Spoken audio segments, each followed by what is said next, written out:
Good Friday afternoon to you, 4 o'clock. Time for Sports4CLE, day 2 of the NFL draft. The Browns will finally get involved later in round 3 after they finish up round 2, which starts at 7 o'clock. A little later in the show, Lance Reisland will be along. We'll take a look at his mock draft for the Browns.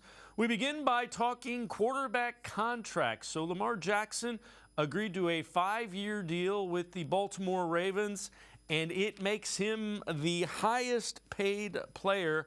Average per year over a 3-year is the snapshot that we're taking a look at. He's getting $52 million a year over that 3 years.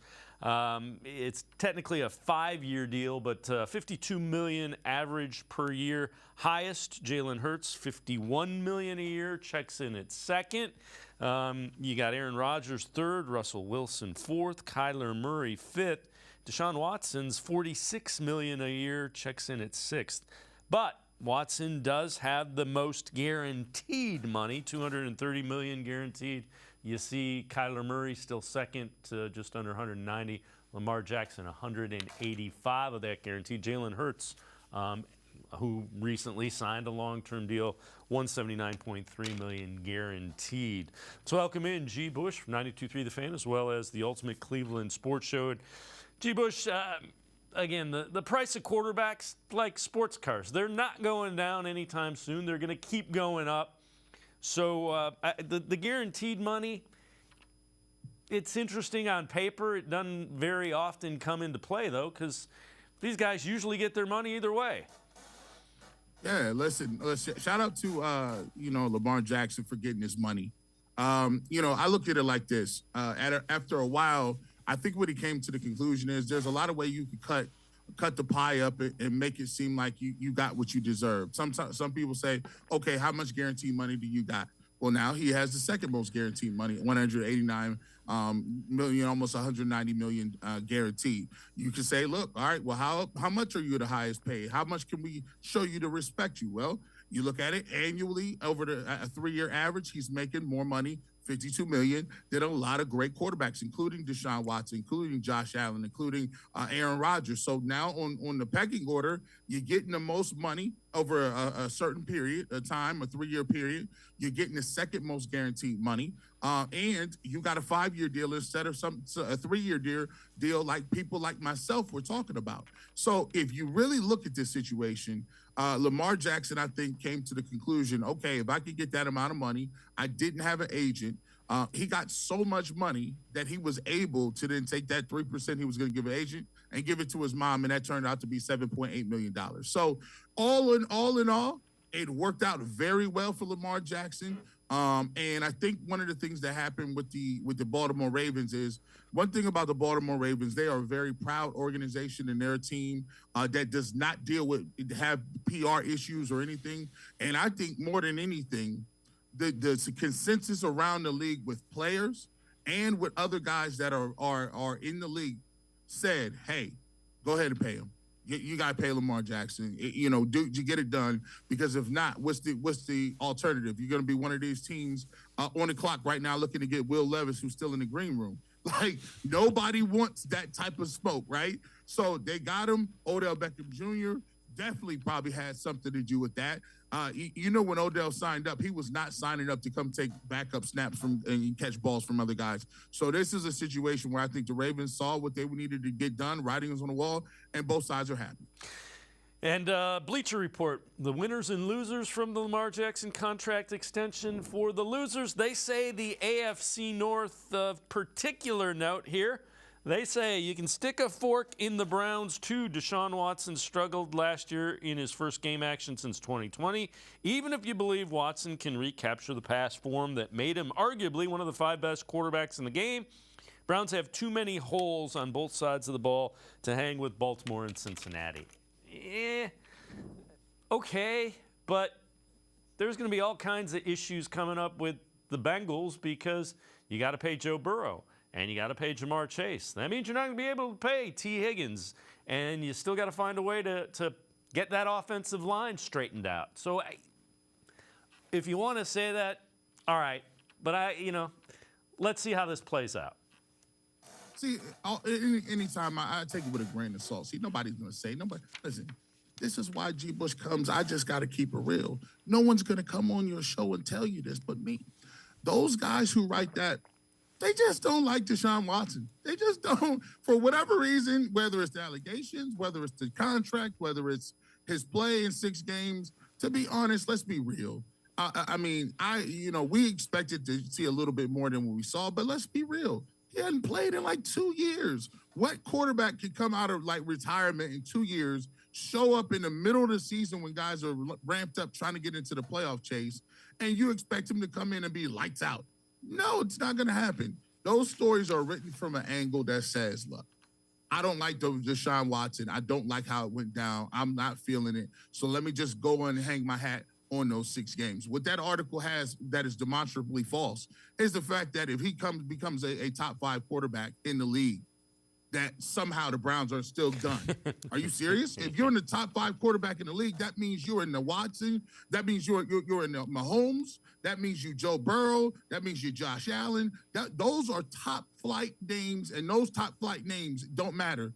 If you get into that list, that means you carrying teams. I saw Joe Burrow drag a team that had no O-line and a mediocre defense to the Super Bowl. So if you're telling me that's where Deshaun Watson could end up, I'll take my chances with it. I'm with you 110%. So the Lions drafted Jamar Gibbs, a running back. So they've got a little bit of a log jam, and word is coming out now that they are receiving trade calls on DeAndre Swift. His representation has been in contact with the team, and he sounds like he might like to find his way to a new team as well. It's coming from Jeremy Fowler. So the question I have for you, G. Bush, DeAndre Swift, you interested? It's a guy that could fill out the room, can catch the ball a little bit, can run the ball a little bit. You've got Nick Chubb, you've got Jerome Ford, and then you got some questions. Does Swift interest you? Sure does. He sure does.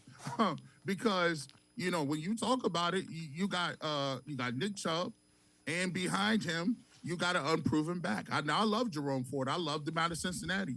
But the reality is you still need 3 running backs, right? And I've been places where we've seen, as a point in time a couple years ago, Nick Chubb missed 4, 5, 6 games. I don't know what it was, but Kareem Hunt had to be your bell cow. There's been times where we saw Dearness Johnson have to take care of the football because Kareem Hunt was out. For me, my job is to get this team as fully stocked as they can. I don't want any question marks going into the season because, as you see, the Baltimore Ravens are retooling. And the Ravens got better. Let's be clear. I love what they did in the draft. They drafted that receiver out of BC. I think he's exactly what Zay Flowers. I feel he's exactly what they need. Quick twitch guy, move both ways. And they've upgraded Odell Beckham Jr. almost 22 months after the ACL. I like what they did. And so there's a lot of teams that are right back in that pecking order. And you got to also look at it like this. Status quo's not good enough. Look at what the Jets have done. The Jets go get Aaron Rodgers. The Jets fill their wide receiver room out. They already had Garrett Wilson and Sauce Gardner being the top 2 rookies at defense and offensive respectively. They're better. There are a lot of teams that are poised that want to be in that playoff talk, in that playoff conversation, and the Browns lost to them last year. So this year, by the way, they're going to have to do something. They're going to have to do something in this draft, and they're going to have to be able to get better in this draft. DeAndre Swift is a guy that will make that room better. He gives you some carries out of the backfield. He can catch the football. And today, we're not punting on the draft.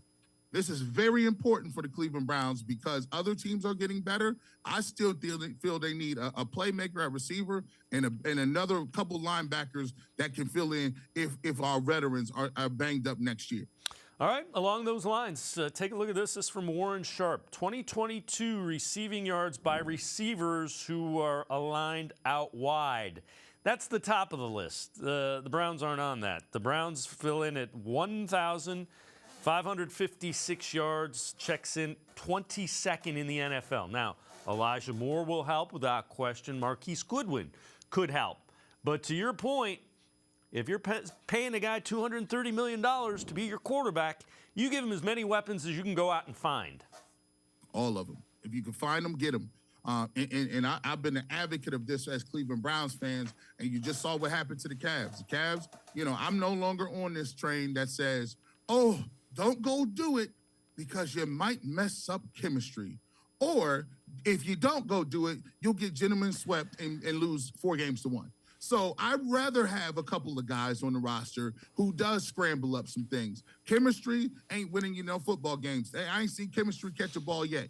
I need a guy that has a skill set, and if I'm paying $230 to Deshaun Watson and it's an arms race in the AFC, there's no way you can have guys that are not on the outside catching the football and giving you multiple receivers and weapons. The Kansas City Chiefs never say they got enough. You look at what the Miami Dolphins have in Jalen Waddle and Tyreek Hill. It's never enough. These guys have dangerous weapons on the outside, and I like Donovan Peoples-Jones. I like Amari Cooper. Yeah, I like the stuff that they've done and coming to get Elijah Moore, but I need a couple more. I need a few more. I can't call it. If I could get a guy like somebody like a Jalen Hyatt, who, by the way, is still available, sitting there in that second round. I was hopeful and I was praying. My fingers were crossed. He's still available. I would love to have that kid. I'm not going to get myself happy, but I think the Browns, if they can find somebody that can package them 2 threes up and jump on up to 2 and get a playmaker, that's supposed to be the objective today. All right, along those lines, so one player each team should target day 2 of the draft. This from Pro Football Focus. We're actually going to give you 2 of them. The Browns, A.T. Perry, wide receiver, Wake Forest. Big target, makes big plays downfield, averaged 2.57 yards per route run. 2022 produced one of the best receiving grades versus man coverage in all of this draft class. 78.5 would make sense as a short and long-term fit for the Browns. This also day 2 fits for all 32 NFL teams. Pro Football Focus. They go Siaka Ika, defensive tackle. Browns need a space eater in the middle of their defense. Brought in Tomlinson to help with that, but considering the state of their run defense, 2022, they could add another. Ika, 6'3", 335, with a little twitch to his game. Both those from Pro Football Focus. Just your thoughts, G. Bush. Listen, I'm not driving no D tackle that high. Stop. I'm not going to do that. Like, once again, you always try to fool us. Why are you trying to fool us into thinking that if we get this defensive tackle, that puts us somewhere over the... No. Like, I'm sorry. I played the position, and I know how difficult it is for a defensive line and nose tackle at that to really affect the game. I'm looking at the aggressive nature of what everybody got. I looked at and seen what the Houston Texans did. I applaud them. You know what they did? They went out and said, I'm going to get C.J. Stroud. I'm going to get my franchise quarterback. And then I'm going to trade right back up here to 3 because I want that pick too.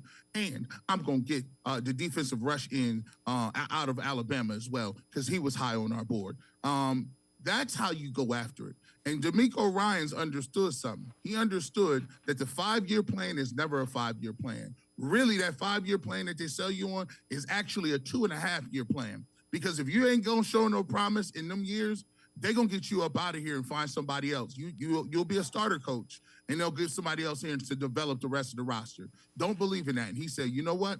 I'll go get Will Anderson. I'll go get me a quarterback because those are 2 of the most important positions. The quarterback is somebody to rush the quarterback. And so when I'm looking at it, and the Browns have the quarterback in Deshaun Watson, they have the rush guy to get after somebody in Myles Garrett. Now, where I'll go right back to is how do I get enough people ready to go, tooled and ready to show what my quarterback can do? So for me, A.T. Perry, whether it's Jalen Hyatt, whether it's the Reed kid out of Michigan State, whether it's Mingo out of Ole Miss, whatever one they like, I like it too. But we need more playmakers. G. Bush and I are going to step aside, take a quick timeout. Other side of the break, we'll continue talking draft. Who do we think the Browns need? Can they trade up?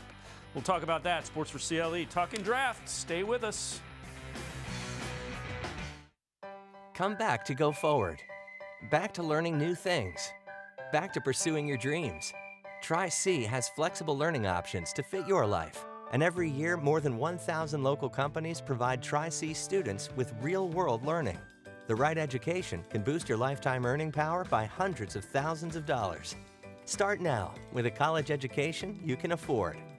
Try C, where futures begin.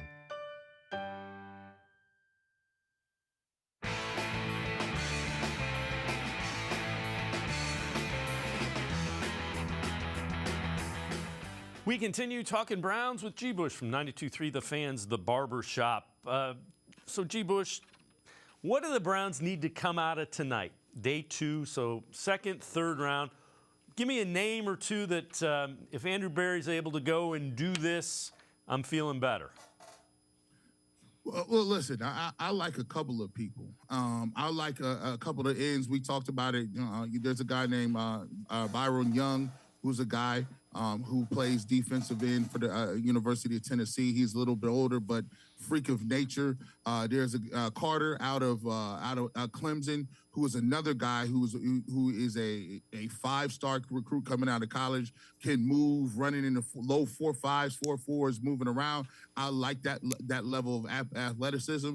And we talking about it. We seen Jalen Wyatt coming out of Tennessee. When you talk about this guy and the way he can move, this guy, I watched him 7 or 8 times last year. Tennessee actually had a pretty good season. They beat Alabama, beat some of the really top-notch teams. Hendon Hooker was a guy that really put the ball in the air, and they ran a wide-open spread offense. And boy, I tell you what, he was getting behind everybody, and it was easy. It wasn't like he was. It wasn't like he was stressing himself getting away from people. He was galloping on people, and I'm like, listen, I don't know if they're gonna be able to get to him, but my thought process was, if there's a run of quarterbacks, now there might be a couple of Will Levis is sitting there hanging out, so that's another chance for every one of those big name guys that's hanging out backstage, and that people may have to trade up and go get. That knocks down some of these guys into the lower pegging orders. So for me, it would be a dream come true if they can go ahead and get him, because I thought we wouldn't be able to sniff him. I thought he was a first-round pick. He's sitting there, and I think on a lot of big boards, he has them as the 16th best available player as we speak, entering round 2. So he's a guy. And then Zach Harrison out of Ohio State. He plays a little high. He's a little linear. But he's a really good athlete. He has a really good motor. I think he's a guy that you can really work on kicking down into a 3 technique.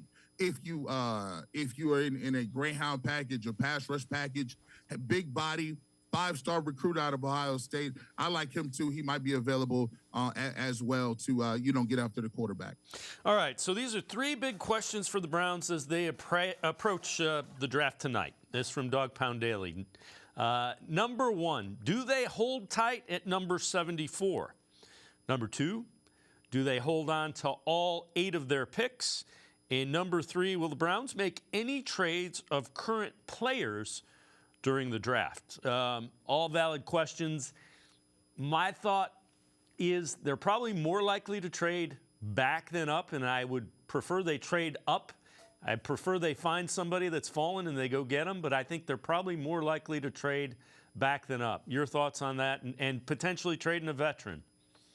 I don't think they'll trade a veteran. I just don't think the Browns are at that position.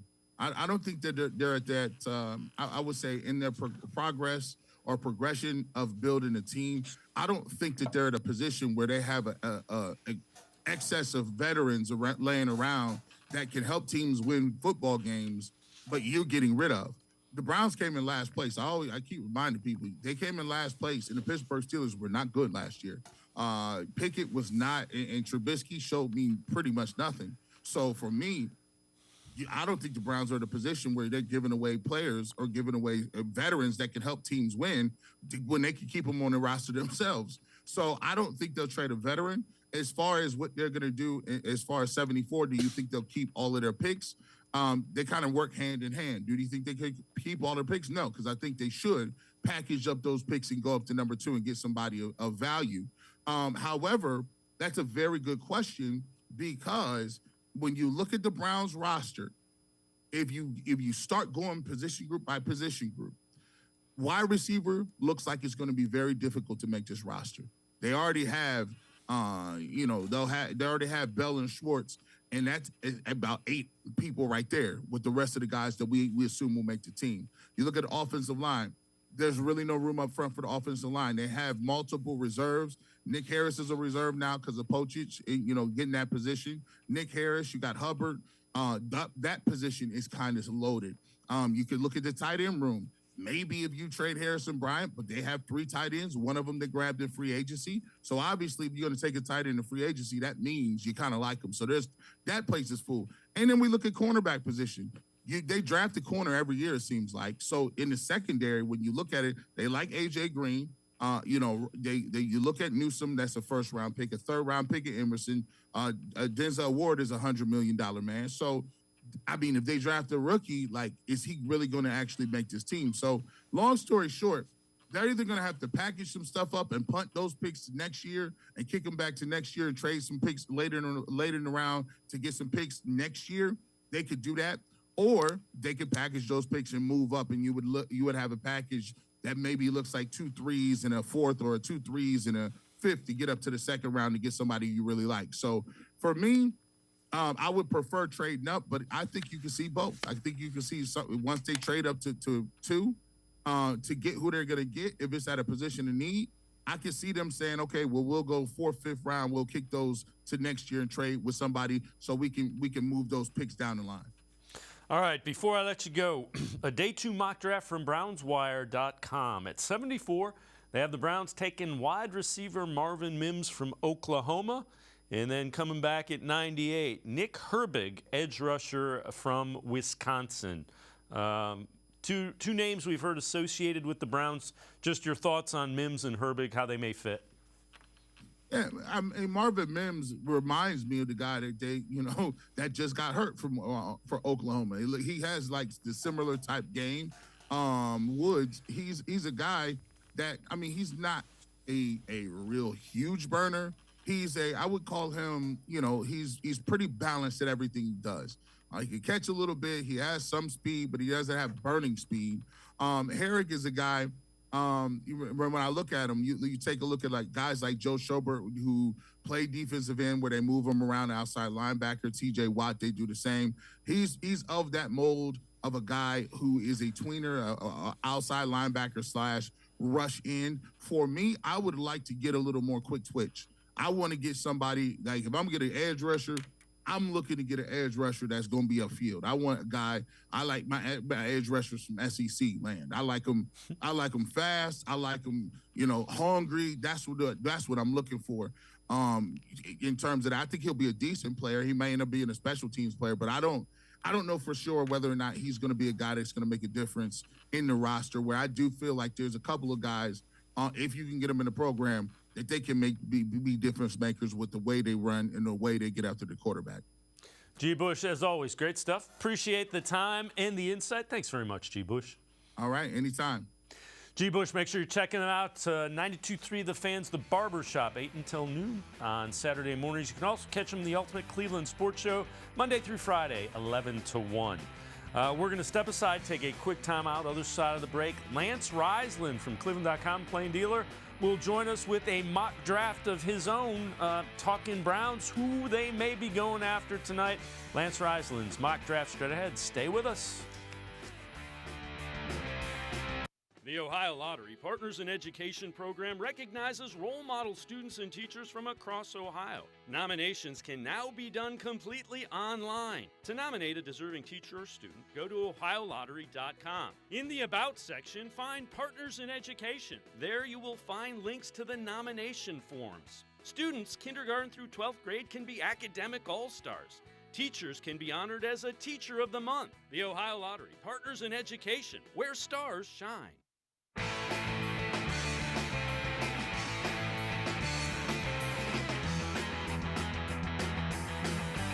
Round 1 of the NFL draft in the books last night. Rounds 2 and 3 tonight. That means the Browns will be picking later tonight. Let's welcome in Lance Reisland, film video breakdown. Lance, a mock draft hours before the Browns will make those picks. assuming they don't trade back in the third round, second and third round today. So these are kind of a mock draft of what the Browns might do. So we start at number 64, and you go with a guy we've talked about before, Canu Benton, defensive tackle from Wisconsin, 6'4", 309. Tell us what you see, what you like, how he fits. I'll tell you what, I've seen him all over the boards from first, second, third, fourth round. He's a guy the Browns might have to trade up for a little bit. I'm hearing that he's going to be in the 60s, but we'll see. I'm hoping he would slide. I think he's a perfect fit for the Browns. The guy had 25 total tackles last year, 11 quarterback hurries. What I really like is he had 6 sacks. But the reason I like him is I think he's the best. I try to stick to what the Browns really needed when I was watching the film. And the Browns need somebody to stop the run. They've got Dallin Thompson, but this is another guy. I think he's the best defensive tackle in the draft at simply anchoring in his gap. I don't think he'll make a lot of splash plays. I don't think he'll be a big stat guy, but I do think he'll be a guy who's hard to move. Here in the play, you can see him. He's going to take this center. He's going to take his right arm. He's over top the center. He's going to use leverage and just kind of move that center back in and cause a pile. This is what he does very well. He creates a pile. He uses his leverage very well. Again, he had 6 quarterback sacks, but he mostly wins with effort. Doesn't have a tremendous pass rush plan at this point. You know, most guys don't when they're young coming into the league as defensive linemen. But this is a guy who can anchor, stop the run, and that's what the Browns need. So the next pick that the Browns have would be 98. That would also be third-round pick. You have him go in wide receiver, another Big Ten guy, Parker Washington from Penn State, 5'10", 204. Well, like him and Tank Dell. I think Tank Dell is going to be a guy who, again, might be gone. Him or Tank Dell would be a perfect fit. The reason I like Parker Washington is he runs the ball. He's very good on contact. He's very good at all 3 levels of the catch. I think he could be a good slot. And as you and I have talked about, I think he's a guy that can get the Browns and Deshaun Watson some easy yards after catch. He doesn't have to be a perfect throw. It doesn't have to be a throw downfield. And he's a guy at 204 pounds that a guy I think will be available for all 17 weeks. The only issue you would have with some of these guys, some of these slot guys and some of these elite speed guys is they're under 200 pounds, and that's hard to stay healthy in the NFL with all that size and speed. So he's a guy who's really good run after catch. He's really strong, really good lower body, great balance on contact. A guy who really grew on me, worked with some of the guys. I just think he's got a really good upside and would be a good fit with Watson. So wide receiver late in the third round, we look at the fourth round picks, pick 111, and you have an edge linebacker guy, Nick Herbig, Wisconsin, 6'2", 240. Well, Nick Herbig, to me, is a pass rush specialist. So I think he's a guy who would come in and he would be a nickel pass rush. He's kind of a tweener. So I think he's a guy in Schwartz's defense. He can play also the stand-up linebacker because Schwartz is looking for more matchups than he is positions. Some of these guys are positionless, and Herbig would be a guy who can play off the edge, but he can also play inside. He can also cover a little bit. This is his best pass rush move. It's an arm over, and it finishes with a rip. And he's constantly beating tackles with this. He plays with great motor. He's a guy last year had 11 quarterback sacks, so he's a guy who can get after it. Again, he's a guy I like in Schwartz's scheme. Some guys fit schemes very well. This is a guy that fits the Schwartz scheme because he'll be in that wide 9. He won't have to get engaged with that tackle, kind of like you see here. And that size, only being 240, won't be that much of a factor. This guy can really get after the quarterback. So another pick in the fourth round, pick 126. You have the Browns going with a safety, Jair Brown from Penn State. All right, Jair Brown, you see him driving here. His play here, he's going to drive on the ball. One of the knacks you're going to hear about Jair Brown is that he ran a 4.6, a plus 4.6 in the 40, but he's a guy who's football fast. And what allows you to be football fast is understanding what you're doing. So the more knowledge you have of what the offense is trying to do or what the defense is trying to do, depending on what side of the ball you play on, the faster you can play. He has great knowledge. Now, the thing I like about Jair Brown, I think he's the one safety in the draft that can play both safety positions. The Browns are going to be in a true one high hat where the deep safety is going to be a center fielder, and the safety down in the box is going to be more of a strong safety, almost like a linebacker hybrid. This guy can do both. You know, he's 5'10", he's 210 pounds. Last year, you look at his stats, he had 74 tackles, 4 interceptions, 2 forced fumbles, and he had 4.5 sacks. He's just a guy who makes plays. And some guys are better than their measurables. Some guys play better on film than their measurables. I think he'll slide down because of that speed, but he's a guy when you watch him, he doesn't get caught, and he covers a lot of fast guys. Real physical, loves to play football, love his passion, love the heart he plays with. Again, I think he's a guy who can back up both positions for the Browns. So another guy that you have the Browns going after at pick 140, and we've talked about him before on the show, Ivan Pace, undersized linebacker from Cincinnati. This guy is an absolute tackling machine. Him and Jack Campbell are my two favorite breakdowns of the year, both at inside linebacker. You're talking about a guy who last year had 137 tackles, 21 and a half tackles for a loss, and 10 quarterback sacks. He's shorter than most people like, so that'll cost him the slide. But he's 230, and in this wide 9, everything's going to be funneled inside. This guy's an absolute tackling machine. He's a former high school wrestler. He played at Miami, Ohio, then in Cincinnati, and played great in that conference. Again, he's a guy who plays with an incredible motor. There's guys who are bigger and there's guys who are faster, but there's not a better film in college football on a middle linebacker than Ivan Pace. He's so aggressive, and he has great instincts. He's tenacious. He's super physical. I think he'd be great. I know he's undersized, but what the Browns are doing inside now, getting some beef inside, and being in that wide 9, everything will be funneled to him. And I think he's a guy who can handle it. He's 230, 235, thick lower body, really good player, would be a great fit in the Schwartz defense. And if he was a couple of inches taller, he'd probably be a second round pick, maybe even bottom of the first round. Agreed. 142, you got him going running back. Kenny McIntosh from Georgia. What do you like about McIntosh? Well, I like the fact that he had almost 1,000 yards last year rushing, but what I really like is he had 43 receptions for 504 yards. He played for Todd Monken, and Todd Monken, the then quarterback at Georgia, is an incredible designer of plays. And you're going to see him here. He's lined up in the slot. And the reason I picked Kenny McIntosh, because first of all, I love his film. Secondly, he's going to give the Browns what I think they're going to go to more, even though Nick Chubb is incredible, Deshaun Watson's ability to process information and get the ball out. And you're going to need guys that can catch the ball out of the backfield. And not only can this guy do it, but he has knowledge. Playing for Monken, he's going to understand leverage and coverage and where his coverage is coming from. He's very good in space. Like I said, almost 1,000 yards rushing, another 500 yards receiving. Just a really good back. I think he'll be a great pro. I actually think he'll be a better pro than he will be in college because of his skills as a receiver.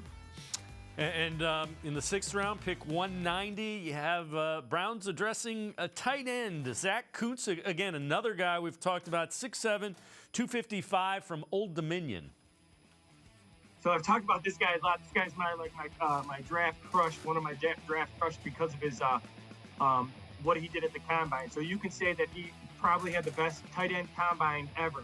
You could probably say he had probably one of the top 10 combines of any player ever at the combine. You're talking about a guy who is 6'7", 255. He ran a 4.55 40. He had a 40-inch vertical leap. He had a 6.87 three-cone drill, a 4.12 20-yard shuttle drill, which is incredible. Bottom line, he's an athletic freak. Now, his junior year, he had 73 receptions. Last year, in 221, he had 73 receptions. And last year, he went way down. He had a knee injury, only played 5 games. You talk about, what Andrew Berry likes in the later rounds. He likes guys who have specific traits that make them elite. So here's a guy that, in the later rounds would be worth a shot because of his size, because of his speed, because of his matchups. You're going to see him running a seam route here, which the Browns love to run, and Watson loves to throw. Then you see him here on the corner route, another route that the Browns run consistently off their boot and waggle scheme. He's just a guy, his physical athletic ability makes him worth a shot, especially in the later rounds. It's a very deep tight end draft, and I think this guy has the most upside of any of them. So another great guy for the Browns, I think. So, and then you have them going with another small school guy in the 7th round, a tackle guard, offensive lineman, McClendon Curtis from Chattanooga, 6'5", 324. You can see him the left guard here. He's gonna take that left arm. He's gonna straighten that 3 technique out. The thing I like about him is he played guard and played tackle, gave up 0 sacks, but he's flexible. And in a Bill Callahan offensive line scheme, you got to be flexible. He can play multiple positions, so that would be beneficial to him that he can play the guard and the tackle. And I would assume he can also play the center if needed. He's got 35-inch arms, so he can do the things that you need to do in guard inside as a guard.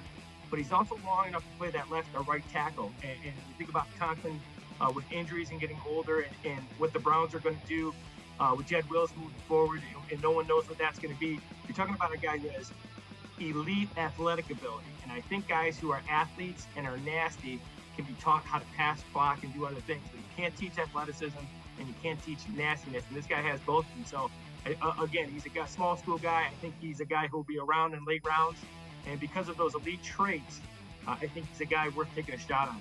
Yeah, and when you get to that 5th, 6th, 7th round, you're looking for guys that in a year or two can be contributors. You're not expecting them to do anything coming in. You're looking for, like you said, the traits that you can kind of hang your hat on and then develop them into the system that you want them to be.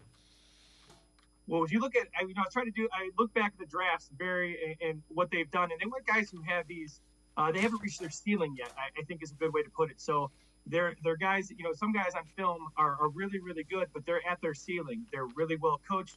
They play really hard. But when you draft later in the round, it looks like the Browns are looking for guys who have these gifts, these athletic gifts in length or speed or whatever it may be, but guys who have not reached their ceiling, and they think when they get to the Browns, they can reach their ceiling. DPJ would be a great guy, a great example of a guy who has athletic gifts that make him much higher than he went. But you're taking a chance because his production in college wasn't great. So I think the Browns, these late round guys that I looked at were just guys that just have these athletic gifts that they could potentially be really good. And if not, it's not a huge loss because they're late round picks. Lance Reisland, as always, appreciate the time and the insight. Some names to listen out for this weekend as the Browns build out that roster through the draft. As always, Lance, great stuff. Appreciate it. Thanks for having me. Lance Reisland, make sure you check him out. So really good film breakdowns on cleveland.com as well as in the pages of the Plain Dealer. We're going to step aside, take a quick time out. We continue talking Browns. Casey Kinnamon straight ahead. Stay with us. Come back to go forward. Back to learning new things. Back to pursuing your dreams. Tri-C has flexible learning options to fit your life. And every year, more than 1,000 local companies provide Tri-C students with real-world learning. The right education can boost your lifetime earning power by hundreds of thousands of dollars. Start now with a college education you can afford. Tri-C, where futures begin.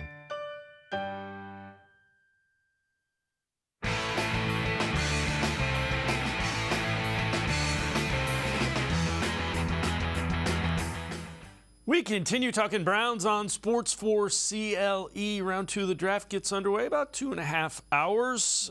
Let's head to the voicemail of Truth and Reason.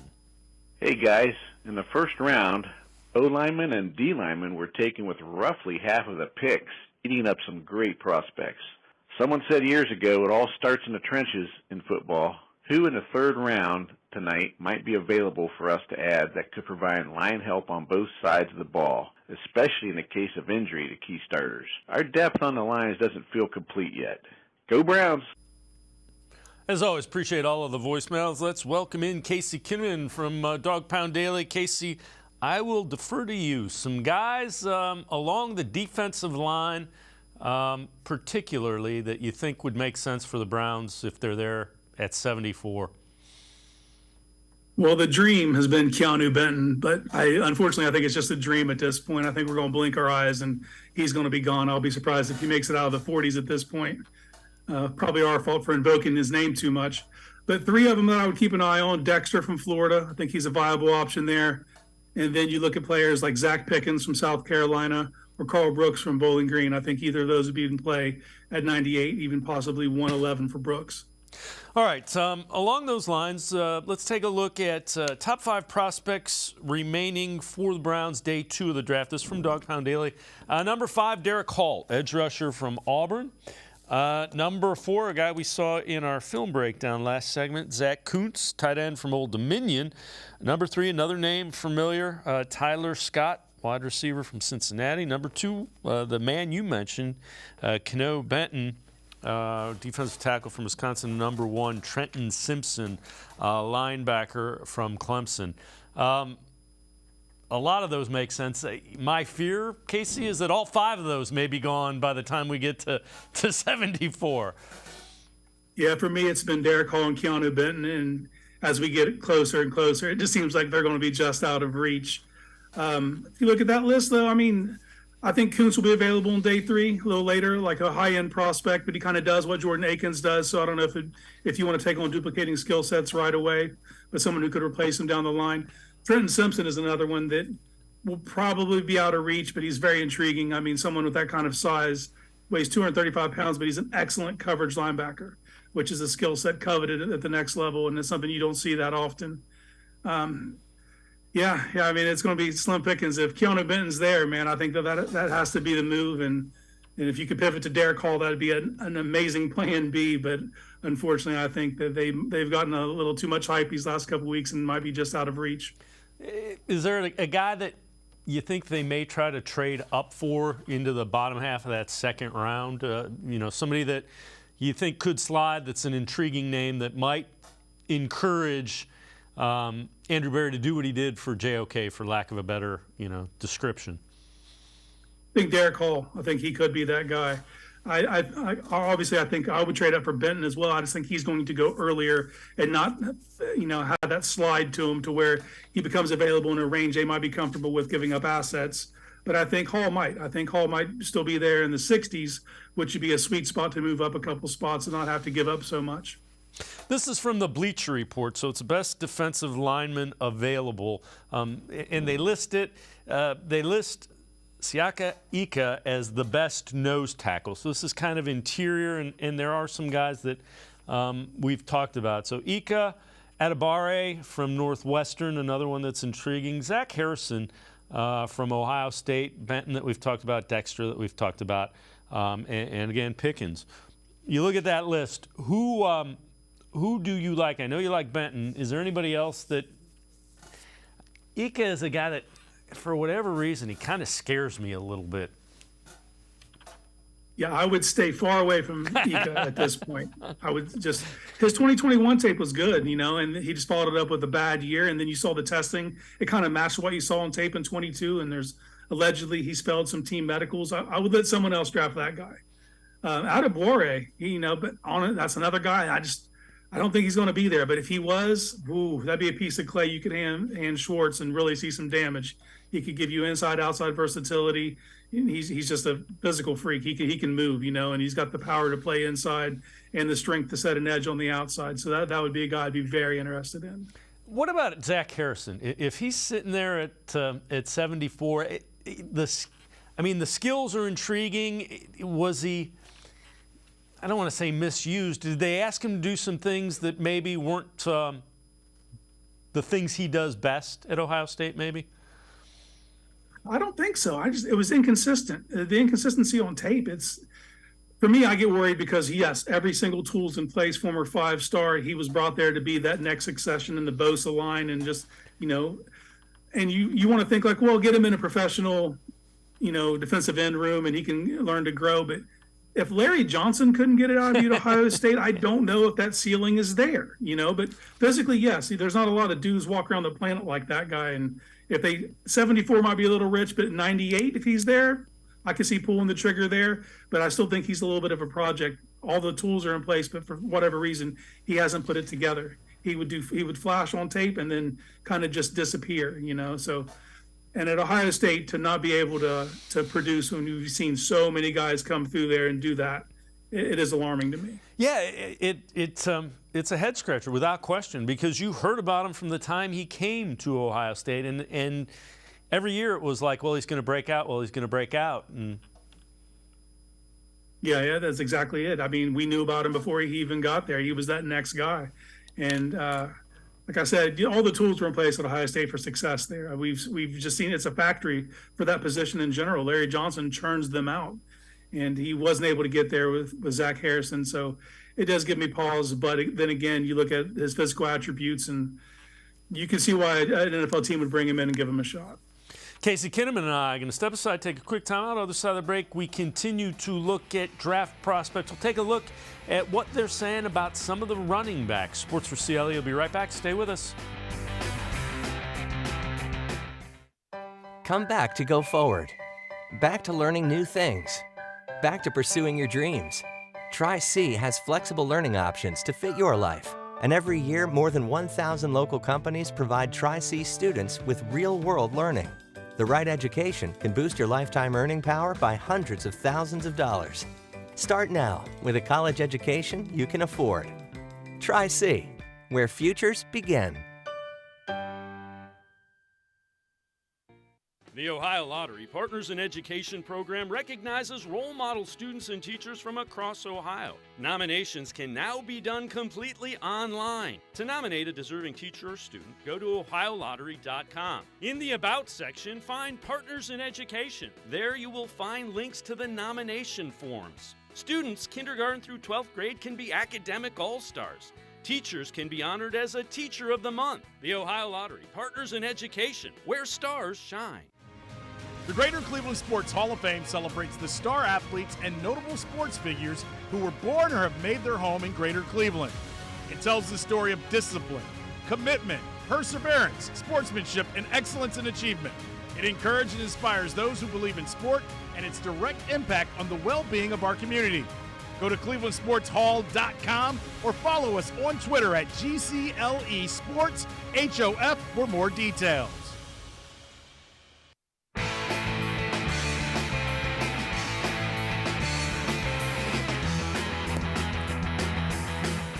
We continue talking Browns and draft with Casey Kinnamon from Dog Pound Daily. So a couple of running backs went in the first round and went high. Jamar Gibbs to the Lions at 12.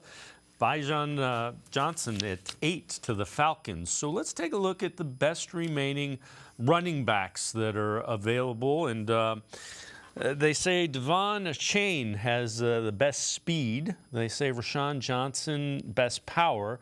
And when you look at it, they go the kid from UCLA at number 1, or a Chain at number 2, Zach Evans, who's been tied to the Browns at 3, Spears 4, Johnson 5, and Eric Gray, who has been mocked by some to the Browns at 6. Casey, when you look at it, first of all, do you think the Browns? I think they need to add a running back. You've got Nick Chubb, who's great. You've got Jerome Ford, who they took, who's good. But other than that, the room's kind of bare at this point. Who do you like? Do you think they add a running back? And I don't think they're going to do it in the 3rd round necessarily, unless they really like one of those guys. I absolutely think they need to add a running back. This draft class is too deep at that position to let it go by. I, too, would be shocked if they went early and took one. But it might come earlier than we think. You know, it might be that early day 3 guy. I look at that list, I'm saying Tyjae Spears. That's the guy who has the skill set that I like. I think he can contribute more quicker than the other running backs on there because the running duties are going to be handled. You know who that ball is going to, but they need a more dynamic presence in the pass game, and I think Tyjae Spears gives you that. And the only reason I think he may still be available is there's been this discussion recently that he had 2 ACL surgeries on the same knee, and that's giving people pause. But when I watch the tape, I don't see any hesitation. I look at it, and he's sudden, he's explosive. And keep in mind, Nick Chubb had one of the grossest knee injuries you'll ever see in college. You know what I mean? And look where he's at today. Your quarterbacks had an ACL on each leg. You know what I mean? It isn't what it used to be. You know, that's all I'm saying with the ACLs. It's not like it's a high ankle sprain, but it isn't too far off the way they can clean that up and get you back out there. And Spears shows no hesitation. I would be very in favor of taking him at maybe 111 if he's there. Yeah, I'm with you. I like him a lot. And anybody that hasn't seen, go watch the game that he played in the bowl game against USC. USC literally knew he was going to get the ball, and they couldn't stop him. They had nothing for him. No. And again, you know, that's the type of playmaker that could find a role in the backfield with Nick Chubb and Jerome Ford. Along those lines, day 2 mock draft. So this came out earlier today. This is from Lance Zierlein, NFL.com. At 74, he has the Browns taking a running back. Devon Chain, and again, there's a playmaker. He's listed as having the best speed. It's like 4.27, 4.32, something along those lines. He's really fast. And then at 98, them taking Zach Harrison. I don't dislike either of those guys. I don't like them that early. And if you look, he hasn't taken Zach Harrison when Isaiah McGuire is there. And I can't see the Browns taking Zach Harrison over Isaiah McGuire. I'm with you 100%. I don't see the fit there. Taking a running back at 74, like that'd be a massive head scratcher. But as we sat here a year ago, Yeah. if we would have said, hey, they're going cornerback first, we would have been laughed out of the building, so they might see it different than us. And I just don't think A-Chain's that guy. I mean, he is very fast, but you better be very fast when you're that small. There's a give and a take there. 98 Harrison, if there was no better available, I could see that, but I'm with you. If Isaiah McGuire's still sitting there on the board, I think that you would definitely go in that direction. And Lance Zierlein's plugged in. I just don't see the fits for where he selected the players for the Browns. Yeah, I know they're thin at tackle just because they're relying on some guys that haven't been healthy. I still think if there's an edge rusher, everything being equal, give me the additional edge guy. Yeah, especially you went and got Jim Schwartz for a reason. Go give him the things he needs to be successful. And there are some hyper-athletic edge players on the board. I could definitely see them going that direction first. I think the defensive line needs addressed more than anything. So that'd be the direction I would think they would go between 74 and 98 if everything's equal. But there could be a curveball. We could be in another situation where none of those guys at 74 are available, and they trade back to get assets. And I know that's not what people want to hear. You want to pick. You've waited this long to pick, but you know how this front office is, and if they see value, they might take it. Yeah, give me 3 or 4 names that if you think the Browns come away, and given the fact that there's probably not going to be a lot of the names we want available, 3 or 4 names that, if Andrew Berry can find a way to come away with 3 or 4 of these guys, you'll think, all right, they did what they need to do in this draft. I'm going to start with one that takes care of several needs. They need depth at safety, and they need someone to be a slot corner. Give me Jamie Robinson from Florida State. He can do all that. He can even play that dime backer role that Ronnie Harrison used to play, and he's going to contribute on special teams. That would be a home run pick for me. Then the other side of the ball, kind of a position we haven't talked about as much. I think if they get Brenton Strange from Penn State, I think that is someone that just fits what they need, because they went out and got their secondary move tight end in Akins. I think if you bring Strange in, he can be that blocking force and that third tight end to be in that rotation. I would see that as a very solid addition and someone who could start down the line. He has that kind of upside. Defensively, I'm always going to default to Keanu Benton. If they get him, I mean, I'll tag you guys in it. I'll do a cartwheel. We'll film it. I might hurt myself, but I'll do it because I'm going to commit to it if they can walk away with Keanu Benton. Wide receiver, again, it's not. It would be a position where a guy would really struggle to contribute this year. But Andrew Berry has said they look at the draft through a longer lens. Do you see him taking a wide receiver, and who are some guys in that position group that you think makes sense? Yeah, I mean, it depends on where they want to target him at. I would go later just because I think you have bigger needs up front. But the board always does wacky things. But if Parker Washington's there and you can get him in that 4th round range, I would be very happy with him. I think that he is someone that kind of gives you a skill set that you can build around going forward. He might not be able to contribute much this year because Moore's probably going to see most of the slot reps. But down the line, you have to be cognizant that Amari Cooper's probably not going to be on this team for very long, a season, 2 seasons, and then Elijah Moore can move outside and you can bring Parker Washington in the slot and stay super dangerous. So that'd be a guy I would look for. There's Xavier Hutchinson's another guy, kind of gives you more of what DPJ gives you. It just kind of depends on where they want to double up their skill sets. But there's going to be receivers available on day 3 that eventually will be starters in this league. And I think if they go the route of receiver, that's what they do. How important is this draft? I mean, you don't have any picks until the 3rd round, but you better get guys that can be rotational pieces or starters, because otherwise you're back in the same thing where you got to go get 6 or 7 guys via free agency. This is important, but this is more important for depth this year, because what they've done is, so far Andrew Berry's only cut 1 player he's ever drafted in Richard LeCount. We're going to find out a lot more about Berry this year because the people he's bringing in now might be pushing out some of his players now. So they're going to be churning the bottom of that roster. And you got to find gems that you can play and not have to pay a ton of money to up front, because they have so many big name players under contract that they have to fork over money, that you need to start supplanting and getting these guys in place that are going to be cheaper options and still give you high value on the field. So I think that's kind of what they're looking at. That's the reason I wouldn't rule out a trade back, is because they'll just do it for value and try to get more bodies that they can contribute later down the line on a rotational basis. All right, before I let you go, give me a guy that you think would be a sneaky good pick for Andrew Berry. I have one in mind, and we've talked about him. Somebody you think is a sneaky good pick. I think it's a running back we haven't talked about, Israel Abaconda from Pitt. I think that they got him. I think that is a guy that no one's really talking about, but he's 20 years old. He is an outside zone runner. He's got crazy speed. He won the Mayor's Cup in New York City 2 years running in the 100-meter. And he's awesome in the pass game. I just think that he's going to be sneaky, and I think that if you can sneak him in that 4th, 5th round range, I think that you got someone who could be a starter down the line after they do move on from Nick Chubb. Yeah, I'm going to go with, I think, Tajay Spears. There's going to be a run on these running backs, and if he's one of the guys because of that ACL thing, my fear is he ends up going to somebody like the Bengals or the Steelers, and we have to see him twice a year. That's my big concern. And I've seen him mock to the Bengals a couple of times, and that's my fear.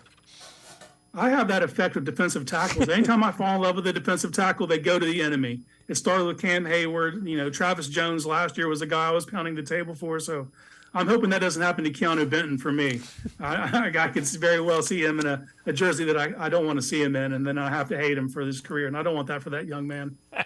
Casey Kinnamon, as always, great stuff. Appreciate the time and the insight. Thanks very much, Casey. Hey, anytime. You guys enjoy the draft tonight. All right, Casey Kinnamon, make sure you check him out, Dog Pound Daily.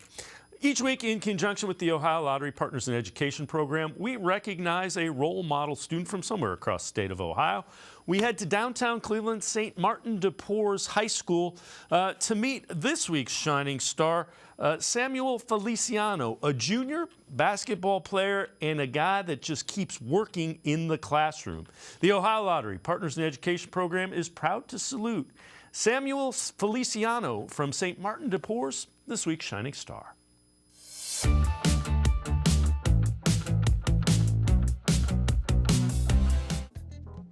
The St. Martin de Porres High School basketball team was 16-4 this year, and the play of junior Samuel Feliciano was a part of the reason why. I play like power forward center, mostly center, but I prefer like power forward because I don't, even though I'm tall, I don't like being the center.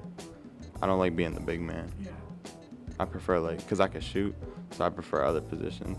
In the classroom, Feliciano has a very sharp focus on his grades. He's a solid B student with a mature approach to his education. That was largely due to him taking the initiative to ask questions when it is that he didn't understand something. If he needed additional help, Sam would be sure to wait after class and make sure that he asked whatever questions he needed to in order to clear things up. And he was just determined to get the best grades he possibly could and be the best version of himself. Algebra class. The work is all right. I'm not too good at algebra, but I like the teacher. He teaches it really well, and he's probably my favorite teacher. His name's Mr. Heath. He's a good teacher. And then I would probably say another class would be chemistry. It's also another one I'm decent at, but I like the teacher. Her name is Miss Trainer. She's a really good teacher. Students at St. Martin de Porres work with companies in the community who in turn pay for their tuition to the school. Samuel has been working at Highland, a software and computer company. They have me mess around with computers and the technology and stuff. So say they'll have computers from clients, and then they'll have me scan the barcode on it and then see whether it's good or not, and to whether they'll put it in a good pile or a bad pile, and just to help them set up computers and around the whole company because it's a big facility. So they would have me help them set up computers and stuff. That's what I like to do. So I'm glad that they picked that job for me because I like working with technology. That's what I plan on doing after St. Martin too. I would describe him in 3 words: diligent, questioning, and determined. All those qualities would indicate success in future endeavors. Samuel has another year of high school and is being patient with what the future holds for him. I don't know exactly what I want to study yet, but I just know it's gonna revolve around like technology basically, and like because I like recording videos, like something like this I would like doing, and then I like editing videos, and then I'm just very good with working with technology in general, like with certain wires, like in a house, or like with the TVs and stuff. He's got deep reasoning and rational skills, and I think that he could be successful in any number of fields that he puts his mind to. If you know a student who deserves recognition, we want to hear about them, and you can nominate them completely online. Go to OhioLottery.com. Find the About section. Click on Partners in Education. There you will see links to nomination forms. Nominate that student as an academic all-star, and they could end up being featured as our next shining star. All out of time on this edition of Sports for CLE. We will see you back here Monday at 4. Have a great weekend, everybody. See you Monday at 4 on Sports for CLE.